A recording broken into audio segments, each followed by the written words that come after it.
नमस्कार दोस्तों, मित्रों। हम आज जो है व्यक्तित्व के बारे में थोड़ी जानकारी प्राप्त करेंगे। जब हम व्यक्तित्व के बारे में पढ़ते हैं तो हमें लगता है कि सारा ही एक जैसा ही है। तो इसलिए व्यक्तित्व की जो मुख्य बातें हैं वो मैंने आपके सामने रखी है। तो मित्रों, ऐसे आप जो है क्या करोगे कि अच्छे से इनको समझ लोगे और फिर अच्छी सी बुक पढ़ लोगे तो आप जो है अच्छे से व्यक्तित्व को समझ लोगे। व्यक्तित्व क्या होता है कि व्यक्ति समाज में और अपने पर्यावरण में जिस प्रकार रहता है, वह जैसे लोगों के संपर्क में रहता है, अच्छे लोगों के संपर्क में रहता है, तो उसका व्यक्तित्व अच्छा होगा। और कुछ अनुवांशिक प्रभाव भी पड़ता है जिसके तहत व्यक्ति अच्छे परिवार में जन्म लेगा, पढ़े लिखे परिवार में जन्म लेगा तो वैसी बात करेगा। तो व्यक्ति किस प्रकार दूसरों के साथ व्यवहार करता है, यही व्यक्तित्व है। अब व्यक्तित्व के निर्धारक घटक या कारक जो है वो दो माने गए हैं। जैविक कारक, इसे अनुवांशिक कारक ही कहते हैं, यानी आदमी जन्म से किस प्रकार स्वस्थ पैदा होता है, किस प्रकार उसका खान पान है, उससे उसकी बुद्धि अच्छी होगी तो वो अच्छे व्यक्तित्व वाला होगा। यदि उसका खान पान अच्छा नहीं तो उसका भी थोड़ा प्रभाव पड़ता है।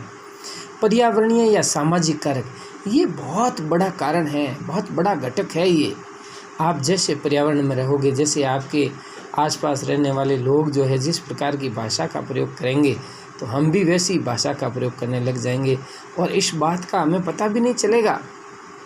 तो ये है अपना व्यक्तित्व के घटक। पहला है जैविक या अनुवांशिक, दूसरा है पर्यावरणीय या सामाजिक कारक। अब व्यक्तित्व के सिद्धांत, व्यक्तित्व के बहुत सारे सिद्धांत दिए, लेकिन 5-6 सिद्धांत जो प्रमुख है वो आपके सामने रखे हैं। मनोविश्लेषणात्मक सिद्धांत, ये फ्राइड के द्वारा दिया गया है, ये ज़्यादा सिद्धांत मान्य है। दूसरा सिद्धांत है आत्मज्ञान का सिद्धांत, ये हर्ज़बर्ग मास्लो का दिया हुआ है। रचना का सिद्धांत, ये सेल्डन के द्वारा दिया गया है। अगला है अपना आलपोर्ट का सिद्धांत, ये आलपोर्ट के द्वारा दिया गया है। आलपोर्ट ने जो है व्यक्तित्व को अच्छे से समझाया है। अगला है नव फ्राइड का सिद्धांत, ये 3 लोगों ने मिलकर दिया है। इरिक फ्रॉम, करेन हॉर्नी और इरिक्सन नामक 3 व्यक्ति है, इन्होंने जो है ये सिद्धांत अपना दिया है। और अब जो है हम बात करते हैं जीव सिद्धांत, ये गोल्डस्टीन के द्वारा दिया गया है। तो मनोविश्लेषणात्मक जो सिद्धांत है इसमें फ्राइड ने इड या इदम, अहम जिसे ईगो बोलते हैं, और परम जो अहम है उसे सुपर ईगो बोलते हैं, ये दिया है। अब आगे व्यक्तित्व का वर्गीकरण, व्यक्तित्व को जो है किस प्रकार से बांटा गया है। पहला है भारतीय आयुर्वेद के अनुसार व्यक्तित्व को 3 जो है प्रकार बताए हैं, 3 भागों में उसे बांटा है। वात प्रधान, जिसमें व्यक्ति जो है चंचल होता है और ये स्फूर्ति वाला होता है। पित्त प्रधान, ये शांत व्यक्ति होता है, मोटा ताज़ा होता है। वात प्रधान वाला पतला हैंडसम होता है। पित्त प्रधान वाला मोटा ताज़ा होता है। कफ प्रधान वाला मध्यम श्रेणी का होता है, आलसी प्रवृत्ति का व्यक्ति होता है। वात प्रधान वाला फुर्तीला तेज तर्रार होता है, लेकिन इसे जो है सांस संबंधी बीमारी रहती है, वायु संबंधी बीमारी जैसे। पित्त प्रधान वाले में पित्त की अधिकता होती है, इसे पित्त संबंधी बीमारियां रहती है, उसका शरीर जो है दुर्बल रहता है। कफ प्रधान वाले में जो है कफ की प्रधानता रहती है। अब जुंग का वर्गीकरण, जुंग ने समाज के आधार पर, सामाजिकता के आधार पर वर्गीकरण किया है। जुंग ने व्यक्तित्व को 3 भागों में बांटा है। बहिर्मुखी, अंतर्मुखी, अभयमुखी। बहिर्मुखी होता है यथार्थवादी व व्यवहारिक होता है, जो अभी चल रहा है उसी पर वो निर्भर रहता है और जो बात होती है मन में नहीं रखता, वो सबको बता देता है, कह देता है। अंतर्मुखी, ये सैद्धांतिक और आदर्शवादी होता है, ये सिद्धांतों पर और आदर्श पर बल देता है। उभयमुखी, इसमें यथार्थवादी और आदर्शवादी दोनों चीज़ों को जो है ये ग्रहण करता है।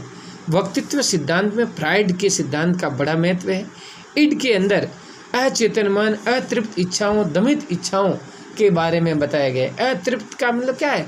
जैसे कोई आदमी कुछ खरीदना चाहता है, कुछ लेना चाहता है, लेकिन वह क्या करता है, उसे प्राप्त नहीं कर सकता है, तो फिर वो जो है उसे अपने मन को दबाता है, उसे सपना आते रहते हैं, ऐसा हो जाए वैसा हो जाए, या फिर मेरी ये नौकरी नहीं लगी, ये मुझे गाड़ी नहीं मिली, या मेरी शादी उसके साथ नहीं हुई, ये खूबसूरती आदि चीज़ों पर ज़्यादा हो। और जब कई बार इस व्यक्ति की मानसिक इच्छा पूरी नहीं होती तो ये पशुवत व्यवहार करने लग जाता है, यानी कि ऐसे व्यक्ति जो है बदमाश किस्म के व्यक्तियों की श्रेणी में आने लगते हैं। ये दूसरा रास्ता अपना रहता है। अहम यानी ईगो, चेतना, बुद्धि व तर्क के आधार पर ये आगे बढ़ते हैं। ये मनुष्य की वास्तविक स्थिति होती है। अहम के द्वारा ही मानव समाज के अंदर अच्छा बना रहता है और अपनी उपलब्धियां प्राप्त करने के लिए अच्छे तरीके से जो है प्रयासरत रहता है। परम अहम, जिसे सुपर ईगो बोलते हैं, ये अंतर चेतना है जो नैतिक मन व आदर्शों से निमित्त होता है। ऐसा व्यक्ति कोई चीज़ नहीं मिलने पर जो है मन में चेतना करता रहता है, फिर से प्रयास करता है, वो नैतिकता पर बल देता है और वो किसी आदर्श चीज़ को अपना करके अपना जीवन जो है चलाता रहता है। और सबसे ज़्यादा अहम जो है ये व्यक्ति को प्रभावित करता है। तो ये छोटा सा वीडियो आप सभी के लिए है, आप इसे अच्छे से 2-3 बार सुने और अब आप व्यक्तित्व के बारे में पढ़ेंगे तो आपको व्यक्तित्व जो है अच्छे से समझ में आएगा। धन्यवाद। जय हिंद, जय भारत। व्यक्तित्व की अन्य जो बातें हैं वो हम बाद में आपके सामने रखेंगे। व्यक्तित्व में किस प्रकार जो है आलपोर्ट वगैरह ने जो वर्गीकरण दिए हैं, व्यक्तित्व के जो मापन है, आत्मनिष्ठ, वस्तुनिष्ठ, प्रक्षेपण विधियाँ वगैरह, अंतर्बोध विधि, संपर्त्य विधि, प्रसंग विधि, खेल ड्रामा विधि, इनके बारे में अगले वीडियो में चर्चा करूँगा आपसे। आप अच्छे से इन्हें जो है देखें। प्रक्षेपण विधियाँ होती है रोर्सा विधि, टेट, CAT, TAT, ink blot test, इन सब के बारे में अगले 5 मिनट में जो वीडियो छोटे मैं आपके सामने रखूँगा। आप अच्छे से इन्हें सुन करके फिर व्यक्तित्व पढ़ें तो आपको अच्छे से ये समझ में आएगा। जय हिंद, जय भारत। दोस्तों, आप भी सुने और अपने दोस्तों को भी आगे शेयर करें और सब्सक्राइब भी करें।